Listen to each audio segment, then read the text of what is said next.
మన ప్రభువైన యేసు క్రీస్తు నామములో మీకు శుభములు తెలియజేస్తున్నాను. మన ప్రభువైన యేసు క్రీస్తు వారు 7 ముద్రలను కలిగిన ఆ గ్రంథాన్ని తండ్రి కుడి చేతిలో నుండి తీసుకొని ఒక్కొక్క ముద్రను తెరుస్తున్నప్పుడు ఒక్కొక్క సంఘటన జరగటము మనం చూసాము.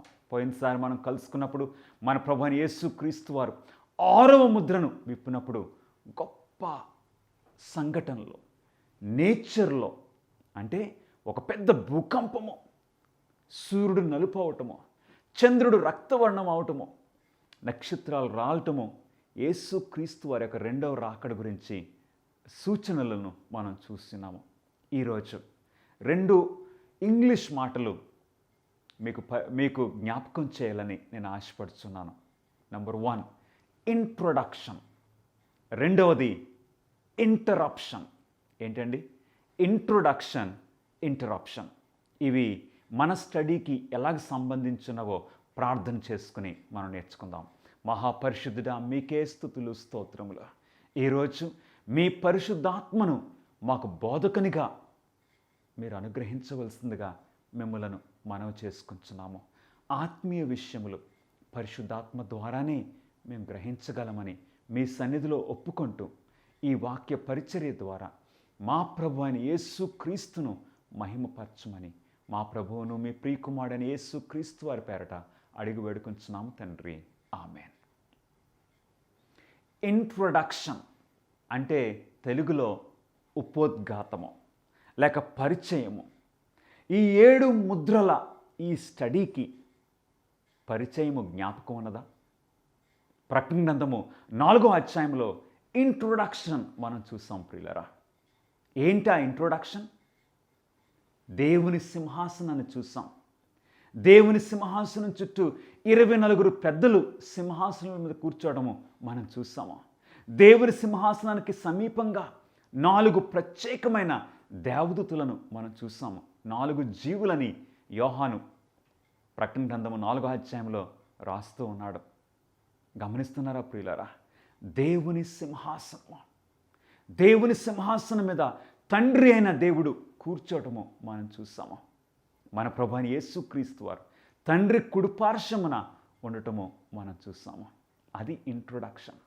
ఎందుకంటే అలాంటి ఇంట్రొడక్షన్ ఇలాంటి స్టడీకి ఎంతో అవసరము. ఎందుకని మీరు అడగొచ్చు. ఎందుకంటే మొదటి ముద్ర మన ప్రభువైన యేసు క్రీస్తు వారు తెరిచినప్పుడు ఇదిగో ఒక తెల్లని గుర్రము, అంటే క్రైస్తవ సంఘము ప్రారంభ పరిస్థితిని ఆ తెల్లని గుర్రము మనకు తెలియజేస్తూ ఉన్నది. క్రైస్తవ సంఘము ప్రారంభ దశలో ఉన్నప్పుడు చక్కగా తెల్లని గుర్రము వలె పవిత్రంగా జయించడానికి ముందుకు వెళ్ళటం మనం చూసాం. కానీ సీన్ అలాగే ఉండిపోతే ఎంత బాగుండు. ఈ రోజు వరకు క్రైస్తవ సంఘము అలాగే పవిత్రతలో ముందుకు కొనసాగుతూ ఉంటే ఎంత బాగుండును. కానీ 2వ ముద్రను విప్పినప్పుడు పరిస్థితులు మారిపోయినవి. గమనిస్తున్నారా ప్రియులరా? ఎర్రని గుర్రము, రక్తపాతము, హింస క్రైస్తవ సంఘంలోనికి వచ్చింది. 3వ ముద్రను మన ప్రభువైన యేసు క్రీస్తు వారు తెరిచినప్పుడు ఇదిగో ఒక నల్లని గుర్రము.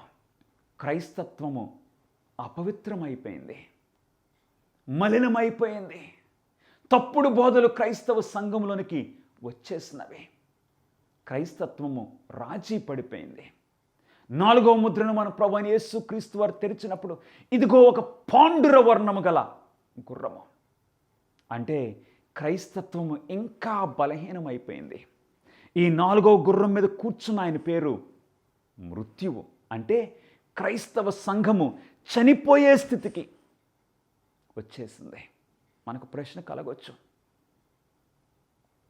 సంఘానికి శిరస్సు మన ప్రభువైన యేసు క్రీస్తు వారైతే ఎందుకు క్రైస్తవ సంఘము అంత చక్కటి ప్రారంభము, అంత గొప్ప ప్రారంభం కలిగిన క్రైస్తవ సంఘము ఎందుకు ఎలాంటి పరిస్థితుల్లో నుండి వెళ్ళాలి? గమనిస్తున్నారా ప్రియులరా? అందుకే దేవుడు ఉపోద్ఘాతాన్ని ఇచ్చారు. an ఇంట్రొడక్షన్ అంటే దేవుని సింహాసనము దీనికి ప్రారంభము. ఇది 4వ ముద్ర కాలములో ఒక పాండుర వర్ణం పేల్ హార్స్ను చూసాం. 5వ ముద్ర కాలంలో ఇక క్రీస్తు కొరకు హతసాక్షులు ఆ బలిపీఠం క్రింద నుండి కేకలు వేయటము మనం చూస్తాం. నిజంగా హతసాక్షుల గురించి మనం జ్ఞాపకం చేసుకుంటే, అవును, హతసాక్షులు క్రీస్తు కొరకు తన ప్రాణం అర్పించిన వారు చనిపోవడానికి ఎంతో టైం పట్టలేదు. వారి యాగని, వారికున్న ఆ శ్రమ, బాధ కొంచెం సేపే. కానీ వాస్తవంగా చూస్తే వారి కుటుంబాల పరిస్థితి, వారు ప్రేమించిన ఆ తండ్రి లేక తల్లి, లేకపోతే ఆ ప్రియమైన కుటుంబ సభ్యురాలు ఆ పరిస్థితిలో మరణిస్తున్నప్పుడు వారు దాన్ని చూసి వారు జీవిస్తూ మర్చిపోగలరా? గమనిస్తున్నారా? హతసాక్షులు వెంటనే చనిపోయారు. కానీ that agony was living in the minds of those who survived. అంటే వారి కుటుంబ సభ్యులు హృదయాల్లో, అందుకు ఆ కుటుంబ సభ్యుల హృదయాల్లో, దేవా నాదా ఇంకెంతకాలమో. గమనిస్తున్నారా ప్రియులారా? అంటే క్రైస్తవ సంఘము ఇలాంటి పరిస్థితుల్లో, ఈ ఎత్తు పల్లాలలో, ఇలాంటి ఈ అవమానాల్లో, శ్రమల్లో, హింసలో నుండి క్రైస్తవ సంఘము వెళ్ళుచున్నప్పుడు మనకి అనుమానాలు కలుగుతాయి. అవునండి, చార్ల్స్ స్పర్జన్, ఆయన కేంబ్రిడ్జ్ యూనివర్సిటీలో ఒక ప్రొఫెసర్. కానీ ఆయన భార్య క్యాన్సర్తో చనిపోయింది. ఈయన ఒక దైవ సేవకుడు, మంచి రైటర్, మంచి ప్రొఫెసర్. కానీ భార్య క్యాన్సర్తో చనిపోయేసరికి ఆయన కదిలించబడ్డాడు. ఏమని రాశాడో తెలుసా? ఆయన మాటల్లో, దేవుడుంటే ఎందుకు ఇలా జరగాలి? ఇలాంటి పరిస్థితుల్లో వై ఈజ్ హెవెన్ సైలెంట్? పరలోకము దేవుడు ఎందుకు నిశ్శబ్దంగా ఉంటున్నాడు? ఈ చార్ల్స్ స్పర్జన్ ఏం రాశాడో తెలుసండి? మనము ఇలాంటి పరిస్థితుల్లో దేవుని వైపు చూసినప్పుడు ఏదో పరలోకము తలుపులు ముయ్యబడినట్లు కనపడుతుంది. ఏదో పరలోకపు తలుపులకి డబల్ లాక్ వేసేసినట్లు అనిపిస్తుంది. పరలోకపు కిటికీల్లో ఏమీ లైట్ లేనట్టు అనిపిస్తుంది. అవునండి, క్రైస్తవ సంఘము ఇలాంటి పరిస్థితుల్లో, ఇలాంటి అవమానాల్లో, హింసల్లో వెళ్ళినప్పుడు ప్రతి క్రైస్తవునికి ఆలోచన కలుగుతుంది, వేర్ ఈజ్ గాడ్? అందుగురించే ప్రియులరా, వి నీడ్ అన్ ఇంట్రొడక్షన్. అందుకు దేవుడు ప్రకటన గ్రంథము 4వ అధ్యాయంలో ఒక చక్కటి introduction about the throne of God. దేవుని సింహాసనాన్ని యోహాను చూశాడు. అంటే దేవుని సింహాసనం ప్రకటన గ్రంథంలో ఇంచుమించు 40 సార్లు కనపడుతుంది. అంటే దేవుని సింహాసనము మనకేం తెలియజేస్తుంది ప్రియులరా? దేవుడు సింహాసనం ఆసీనుడై ఉన్నాడు. అత్యున్నతమైన సింహాసనం మీద దేవుడు కూర్చుని ఉన్నారు. అంటే దాని అర్థము గాడ్ ఈజ్ ఇన్ కంట్రోల్. నా ప్రియ సహోదరుడా, సహోదరి, నీ జీవితంలో జరిగే ఆ పరిస్థితులను బట్టి దేవుణ్ణి నువ్వు అనుమానించవచ్చేమో, దేవుని శక్తిని నువ్వు అనుమానించవచ్చేమో. కానీ ఈరోజు ఈ 7 ముద్రల స్టడీ ద్వారా మనం తెలుసుకుంటుంది ఏంటో తెలుసా? God is in control. God cares. ఆయన సంఘం కొరకు దేవుడు శ్రద్ధ వహిస్తున్నారు. God has not forgotten his people. ఈ క్రైస్తవ సంఘము ఇక ఆ 4వ ముద్ర కాలంలో ఇక చనిపోయే స్థితికి వచ్చేసింది. బట్ మనము ప్రారంభంలో, ఉపోద్ఘాతములో, ఇంట్రొడక్షన్లో చూసిన ఆ విషయాలు మనకు ధైర్యాన్ని ఇవ్వాలి. God has not left us. దేవుడు మనల్ని ఎప్పుడు విడువడు, ఎన్నడూ ఎడబాయడు. హబక్కుకు గ్రంథంలో మనం చూసాం. హబక్కుకు కూడా ఇలాగా కంగారు పడిపోయాడు. మన భాషల్లో మాట చెప్పాలంటే పేల్తాడంటాం చూడండి. హబక్కుకు మొదటి అధ్యాయంలో ఏదో పేల్తున్నట్లు అనిపిస్తుంది. దేవా, ఏంటి నన్నెందుకు ఈ బలాత్కారాన్ని చూడనిస్తున్నావు? నన్నెందుకు ఈ హింసను చూడనిస్తున్నావు అని హబక్కుకు అంటాడు. కానీ హబక్కుకు దేవుని యొక్క సింహాసనం చూసినప్పుడు అప్పుడు నిశ్శబ్దమైపోతాడు, సైలెంట్ అయిపోతాడు. The Lord is in his holy temple, let all the earth keep silence అని హబక్కుక్ అంటాడు ప్రియులారా. అవును, దేవుడు మనకు జ్ఞాపకం చేస్తున్నారు. He is on the throne of this universe. ఆయన సింహాసనం మీద ఉన్నంత కాలము మనం ఏమీ ఆధారపడిన అవసరం లేదు. సో ఈ 7 ముద్రల స్టడీ ద్వారా మనం నేర్చుకునే ప్రాముఖ్యమైన పాఠం ఏంటి తెలుసా ప్రియులరా? క్రైస్తవ సంఘము ఎలాంటి పరిస్థితుల నుండి వెళ్ళినా God is in control. God cares for his church. అవును, నీ క్రైస్తవ జీవితంలో, నా క్రైస్తవ జీవితంలో మనం ఎలాంటి పరిస్థితుల నుండి వెళ్ళినా గాడ్ కేర్స్ ఫర్ అస్. మర్చిపోవద్దు ప్రియులరా. ఇప్పుడు రెండవ మాట, ఇంటరప్షన్. ఏంటండి? ఇంటరప్షన్. Introduction, interruption. 6వ ముద్రను ప్రభువైన యేసుక్రీస్తు వారు విప్పినప్పుడు మనం చూసాం. ఇదిగో ఒక పెద్ద భూకంపము, సూర్యుడు నలుపు అవటము, చంద్రుడు రక్తవర్ణం అవటము, ఆకాశ నక్షత్రాలు రావటము, ఇవి జరిగిపోయిన సంఘటనలు అని మనం చూసాం ప్రియులారా. యేసుక్రీస్తు వారి యొక్క రాకడకు సూచనలని మనం చూసాము. అవునండి, ఈ 6వ ముద్ర గురించి మనం చూసిన వెంటనే ఇప్పుడు మనం న్యాచురల్గా మన ఎక్స్పెక్టేషన్ ఏంటి? మొదటి ముద్ర విప్పిన తర్వాత 2వ ముద్రను విప్పాలి, 2వ ముద్ర విప్పిన తర్వాత 3వ ముద్ర. అట్లాగా ఇప్పుడు 6వ ముద్రను మన ప్రభువైన యేసుక్రీస్తు వారు తెరిచిన తర్వాత నెక్స్ట్ ఏ ముద్రను తెరవాలి? 7వ ముద్రను తెరవాలి. కానీ బైబిల్లో అలా రాయలేదు. ప్రకటన గ్రంథము 7వ అధ్యాయములో, ప్రకటన గ్రంథము 6వ అధ్యాయము 6వ ముద్రతో క్లోజ్ అవుతుంది. మరి 7వ ముద్ర 8వ అధ్యాయంలో కనపడుతుంది. అందుకే ఇంటరప్షన్. ఏంటండి? ఇంటరప్షన్. అవును, ఇది మనకు బాగా తెలుసు. ఒక ప్రత్యేక పాట పాడుతున్నాం అనుకుందాం, ప్రక్కన ఆర్కెస్ట్రా టీం ఉంది, చక్కగా మీరు ఒక చరణం పాడారు, ఫస్ట్ స్టాంజా చక్కగా పాడారు. పాడిన వెంటనే అప్పుడు ఏం చేస్తారండి? మ్యూజిక్ అందుకుంటారు. దాన్ని ఏమంటున్నాము? ఇంటర్లూడ్. ఇంటరప్షన్ లాగా మన పాటను ఆఫ్ చేసి ఇప్పుడు మ్యూజిక్ వారు మ్యూజిక్ వేస్తారు. అట్లాగా ఈ 6వ ముద్ర తర్వాత ఒక ఇంటర్లూడ్ కనపడుతుంది, ఇంటరప్షన్ కనపడుతుంది. ప్రకటన గ్రంథము 7వ అధ్యాయము 1వ వచనానికి వెళ్దాం ప్రియులరా. ప్రకటన గ్రంథము 7వ అధ్యాయం 1వ వచనం. అటు తర్వాత అంటే 6వ ముద్ర తెరిచిన తర్వాత, 6వ ముద్రలోని సంఘటనలు జరిగిన తర్వాత ఇప్పుడు 7వ ముద్రకు ముందు ఒక ఇంటరప్షన్ లేక ఇంటర్లూడ్ జరుగుతుంది. అదేంటో మనం తెలుసుకుందాం. ప్రకటన గ్రంథము 7వ అధ్యాయము 1వ వచనము. అటు తర్వాత భూమి యొక్క 4 దిక్కులలో 4 దేవదూతలు నిలిచి ఉండి, భూమి మీదనైనను సముద్రం మీదనైనను ఏ చెట్టు మీదనైనను గాలి వీచకుండానట్లు భూమి యొక్క 4 దిక్కుల వాయువులను పట్టుకొని ఉండగా చూచితిని. ఇప్పుడు యోహాను చూస్తున్నాడా? సీన్ మారిపోయింది.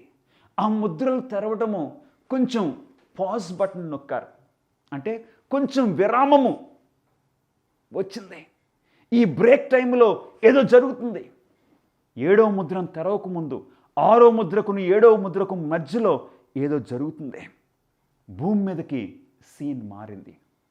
యోహాను యొక్క దర్శనంలో ఇప్పుడు భూమిని చూస్తున్నాడు. ఈ భూమి 4 దిక్కులలో 4 దేవదూతలను నిలిచినుట యోహాను చూశాడు. అవునండి, ఈ భూమి గుండ్రంగా ఉంది, మనకు తెలుసు. The earth is round. కానీ ఈ రోజుల్లో ఉన్న పండితులు అందరూ ఏమంటారు తెలుసండి? The earth is flat. ఎందుకు ఫ్లాట్ అయిపోయింది? ఈ టెక్నాలజీ వలన. అవునండి, ఈ టెక్నాలజీ వలన ఎర్త్ ఫ్లాట్ అయిపోయింది అంటున్నారు. ఫ్లాట్ అంటే ఇక అందరము సమానం అయిపోయాము. మనలో హెచ్చు తగ్గులు లేవు మానవుల మధ్యన. ఎందుకంటే ఈ ఇంటర్నెట్ ద్వారా ఎవరు పోస్ట్ చేస్తే వాళ్ళ ఒపీనియన్ వినపడుతుంది. అంటే ప్రతి ఒక్కరు ఇంతకుముందు ఎంతో గొప్పవారు మాట్లాడితేనే అందరూ వినేవారు. ఇప్పుడు ప్రతి ఒక్కరూ మాట్లాడుతున్నారు. అందుకే ది ఎర్త్ ఈజ్ ఫ్లాట్ అంటున్నారు. ఇప్పుడు యోహాను చూస్తున్నాడు. భూమిని యోహాను చూస్తూ ఉన్నాడు. ఈ భూమి యొక్క 4 దిక్కులలో 4 దూతలు నిలిచి ఉన్నారంటండి. ఈ 4 దూతలు నిలుచుండి వారు ఏం చేస్తున్నారు? భూమి మీదనైనను సముద్రం మీదనైనను ఏ చెట్టు మీదనైనను గాలి వీచుకుండునట్లు భూమి యొక్క 4 దిక్కుల వాయువులను పట్టుకొని ఉండగా చూచితిని. వాయువులను పట్టుకుంటున్నారంటండి ఈ 4 దూతలు. వాయువులను పట్టుకోవటం ఏంటి? గాలులను పట్టుకోవటం ఏంటి? ప్రవచనాల్లో గాలి అంటే అర్థం ఏంటో తెలుసా ప్రియులరా? ప్రవచనంలో గాలి అంటే, వాయువు అంటే అర్థం ఏంటో మనకి ఇర్మియా ప్రవక్త తెలియచేస్తున్నారు. ఇర్మియా గ్రంథము 23వ అధ్యాయము 19వ వచనములో దేవుని వాక్యము ఈ విధంగా సెలవిస్తుంది. ఇర్మియా 23:19. ఇదిగో యెహోవా యొక్క మహోగ్రతను పెనుగాలి బయలు వెళుచున్నది. అంటే దేవుని యొక్క ఉగ్రత, అంటే విపత్తు, శ్రమ ఇప్పుడు పెనుగాలి వలె బయలు వెళ్ళుచున్నది. అది భీకరమైన పెనుగాలి. అది దుష్టుల తల మీదకి పెళ్ళున దిగును. అంటే ప్రవచనంలో గాలి అంటే, వాయువు అంటే శ్రమ, ఆపద, యుద్ధము, కలహము అనే అర్థాలు వస్తూ ఉన్నాయి ప్రియులారా. ఈ 4 దూతలు భూమి 4 దిక్కుల నిలిచి వారు గాలులు ఆఫ్ చేస్తున్నారంటే ఈ భూమి మీదకి ఏ ఆపద రాకుండా వారు ఆఫ్ చేస్తున్నారు. గమనిస్తున్నారా ప్రియులారా? ఈ వాయువులను ఆఫ్ చేయడానికి, పట్టుకోవడానికి వారికి అధికారం ఉంది. అంటే ఈ భూమి మీదకి ఆపద రాకుండా. ఏంటో తెలుసా? ఆ 4 దూతలు ఆ 4 దిక్కులను నిలిచి ఈ గాలులు అంటే విపత్తు భూమి మీదకి రాకుండా ఆఫ్ చేస్తున్నారు. ఆ 4 దూతలు లేకపోతే ఈ భూమి పరిస్థితి ఎలా ఉంటుందో ఒకసారి ఆలోచించవా ప్రియ సహోదరుడ, సహోదరి? భూమి పరిస్థితి ఎలాగుంటుంది? దేవుడు గనక ఆ 4 దూతలను అధికారం ఇచ్చి గాలులను ఆఫ్ చేయమని దేవుడు ఏర్పాటు చేయకపోతే, అలాంటి ప్రొవిజన్ దేవుడు పెట్టకపోతే నీ పరిస్థితి, నా పరిస్థితి ఏమోనో తెలుసా? ఈ భూమి ఎవరి అధికారం కింద ఉన్నది ఇప్పుడు? ఈ లోకాధికారి ఎవరు? యోహాను సువార్త 12వ అధ్యాయము 31వ వచనములో ఈ లోకాధికారి అపవాదని ప్రభువైన యేసుక్రీస్తు వారు సెలవిచ్చారు. అంటే ఈ భూలోకము పాపములో పడిపోవటం వలన ఎవరు స్వాధీనంలోకి వచ్చిందండి? సాతాన్ యొక్క స్వాధీనంలో ఉన్నది భూమి. అందుగురించి దేవునికి చెందిన వారు, దేవుని బిడ్డలు ఈ భూమి మీద ఉండటం వారికి చాలా శ్రమగా ఉంటుంది.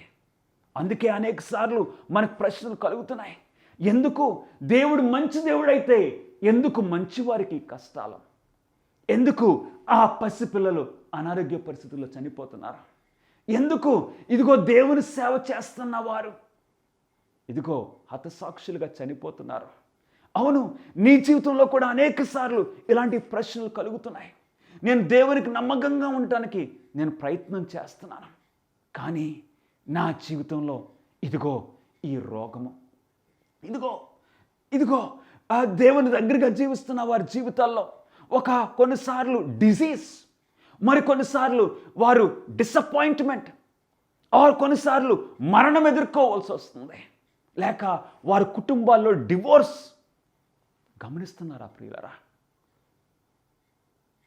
దేవుని నమ్మిన బిడ్డలకు యాక్చువల్లీ చెప్పాలంటే దేవుడు ఈ 4 దూతలను ఏర్పాటు చేయటం వలన నీవు నేను ఈ భూమి మీద క్షేమంగా ఉన్నాం. ఇంకేంటో తెలుసా? కేవలము ఈ 4 దూతలే కాదు, భూమి మీదకి హాని రాకుండా ఆఫ్ చేసేది యాక్చువల్లీ దేవుడు ఆయన దూతలందరినీ కూడా మనల్ని కాపాడడానికి ఏర్పాటు చేశారు. హెబ్రీయులకు రాసిన పత్రిక 1వ అధ్యాయము 14వ వచనంలో దేవుని వాక్యం ఏమి సెలవిస్తుంది ఒకసారి చూద్దామా? హెబ్రీయులకు రాసిన పత్రిక 1వ అధ్యాయము 14వ వచనము. రక్షణను స్వాస్థ్యము పొందబో వారికి దేవదూతలు పరిచర్య చేయటానికి ఉన్నారని వాక్యం సెలవిస్తుంది.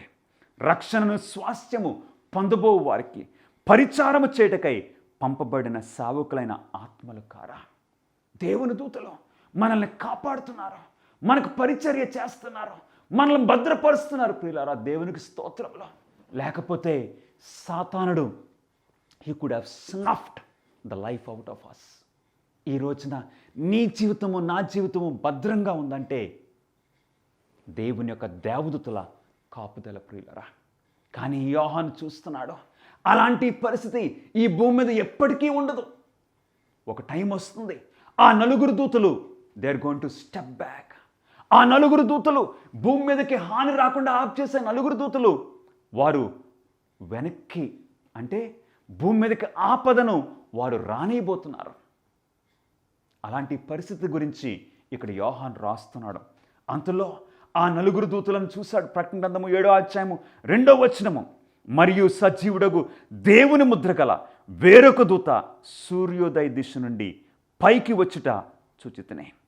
భూమికిని సముద్రమునకును హాని కలుగు చేయటకై అధికారం పొందిన ఆ నలుగురు దూతలతో, గమనిస్తున్నారా, ఈ నలుగురు దూతలకి భూమిని హాని కలిగించడానికి వారికి అధికారం ఉంది. అంటే వారు హాని చేయట్లేదు, భూమికి హానిని ఆఫ్ చేస్తున్నారు.